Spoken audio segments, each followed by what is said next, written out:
Como é bom e agradável que o povo de Deus viva unido como se todos fossem irmãos. Olha o desafio. Olha o gritante desafio. Viver unidos como se todos fossem irmãos.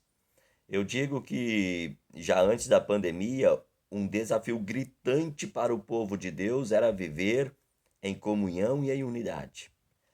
Pós-pandemia, esse desafio se tornou extremo. É de extrema necessidade, extrema importância, extrema urgência o viver em comunhão e em unidade. Porque a pandemia nos fez viver isolados. A pandemia nos fez viver afastado das pessoas. Parece que a comunhão agora é apenas online, né? Então se perdeu aquele gostinho de pele com pele, se perdeu aquele desejo de abraçar a outra pessoa, se perdeu a vontade de estar dialogando com a outra pessoa. Parece que é mais simples fazer uma chamada de vídeo e pronto. Aquela saudade de estar junto já passou, terminou e a nossa vida se tornou muito uma vida online, né? Uma vida afastado das pessoas. O apóstolo Paulo, na sua primeira carta aos Coríntios, capítulo 12, versículo 13, escreveu assim: Todos nós fomos batizados em um corpo, e a todos nós foi dado beber do mesmo Espírito. Aí na carta aos Efésios, há um só Senhor, uma só fé, um só Senhor, uma só fé. Eu não sei por que nós, muitas vezes, estamos nos separando tanto. Porque temos ignorado tanto a comunhão e a unidade cristã. Viver unidos como se todos fossem irmãos.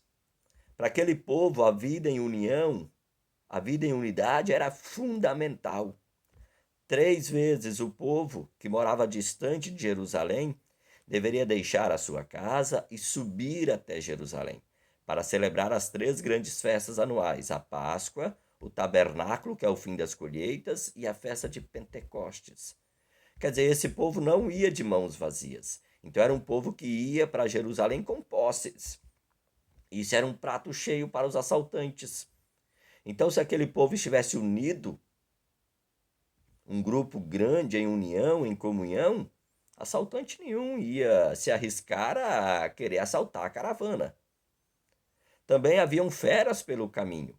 Então, um grande grupo unido, essas feras poderiam ser até mortas e dispersas. Então, evitaria muitos perigos para as pessoas estarem unidos. E essa união deveria ser uma união como se fosse uma irmandade, num só propósito, num só objetivo. E o propósito era ir para Jerusalém, adorar a Deus e depois voltar para casa. União, estar unidos como se todos fossem irmãos, isso é bom e agradável para Deus. Deus gosta da união, Deus deseja a união. O próprio Jesus, ele disse: onde houver 2 ou 3 em meu nome, eu estarei no meio deles. Observe, 2 ou 3. Deus gosta da união. Deus quer a união. O próprio Jesus orou pelos discípulos para que eles se mantivessem unidos.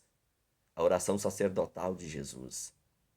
E que eles fossem tão unidos assim como a Trindade é unida e persiste uma só. Como se todos fossem irmãos. Convivência. Nós temos perdido muito da convivência.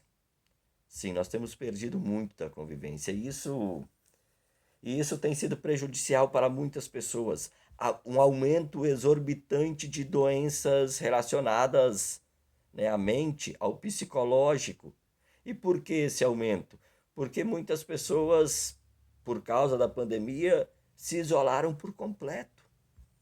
Não receberam mais uma visita, não tiveram mais o contato com outras pessoas, faltou a pele na pele, né? Faltou o abraço, faltou o carinho, faltou sentir o calor da outra pessoa, e isso foi, sabe, criando no corpo uma carência, né? Porque o abraço ele cura doenças. É isso mesmo, o abraço cura doença.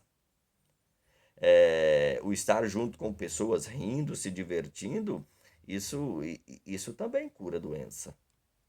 Querido amigo, querida amiga, quão bom e quão maravilhoso é que os que o povo de Deus viva unido como se todos fossem irmãos. Como se todos fossem irmãos, conviva com as pessoas.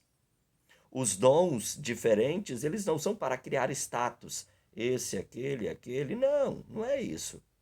Uma comunhão cristã ela é composta por diferentes dons, e essa diferença de dons tem um só objetivo: ajudar o outro. Se eu sou carente em algo, a outra pessoa que tem esse dom vai me suprir nisso. Olha que maravilha! Como se todos fossem unidos, como se todos fossem irmãos, como se aquilo que é meu também pertence ao outro. É pensar mais no coletivo do que no individual. Conta-se a história que certa noite, uma noite muito fria, vários porcos espinhos, eles morreram. No outro dia, então, pela manhã, ao ver aqueles porcos mortos, o líder lá o líder daqueles porcos, ele disse: olha, na próxima noite, quando começar a esfriar, vamos nos ajuntar. Vamos nos ajuntar. Claro que isso vai ferir um pouquinho, isso vai machucar um pouquinho, mas vamos nos ajuntar para o calor do nosso corpo aquecer o outro e assim morrer. Quanto menos morrer, ou se ninguém morrer, melhor ainda. Acontece que quando a noite chegou, então começou a esfriar e os porcos foram se ajuntando. À medida que foi ferindo, alguns preferiram se afastar, deixar o grupo. Mas muitos se mantiveram unidos, apesar do espinho estar ferroando aqui, o outro aqui, ferindo um pouquinho ali. Aí na manhã aquele grupo se dispersou, estavam vivos. Mas alguns que não suportaram os ferimentos preferiram ficar sozinhos e infelizmente estavam mortos. A união e a unidade, ela é muito importante, ela é fundamental. O Salmo 120, ele pinta o retrato de discórdia e de hostilidade. Tinha um grupo que desejava paz, tinha outro grupo que desejava guerra. O Salmo 122, ele nos apresenta os peregrinos chegando à cidade de Jerusalém, saudando a cidade de Jerusalém com paz e pedindo pela paz entre os moradores, e que essa paz fosse preservada, porque nessa paz todos iriam viver. E o Salmo 127, o Salmo 128 é dito que a paz, ela precisa reinar e crescer dentro das famílias. E o Salmo 133 exalta a união entre os irmãos, pois sabe que assim, pela união, pela unidade, será evitada a dispersão e a vida será preservada. Nos dias atuais, o princípio é valorizar o indivíduo. Isso é liberalismo, a liberdade individual. A pessoa se liberta numa autorrealização, sendo egoísta e não mais solidária. Mas o desafio do texto bíblico é: como é bom e agradável que o povo de Deus viva unido como se todos fossem irmãos. Viver unidos como se todos fossem irmãos. E quem nos fez irmãos foi Jesus, com a sua morte na cruz. Ele nos tornou uma família com Deus. No batismo, nós fomos colocados nesta família. E pela palavra de Deus, pela Santa Ceia, nós somos mantidos nesta família.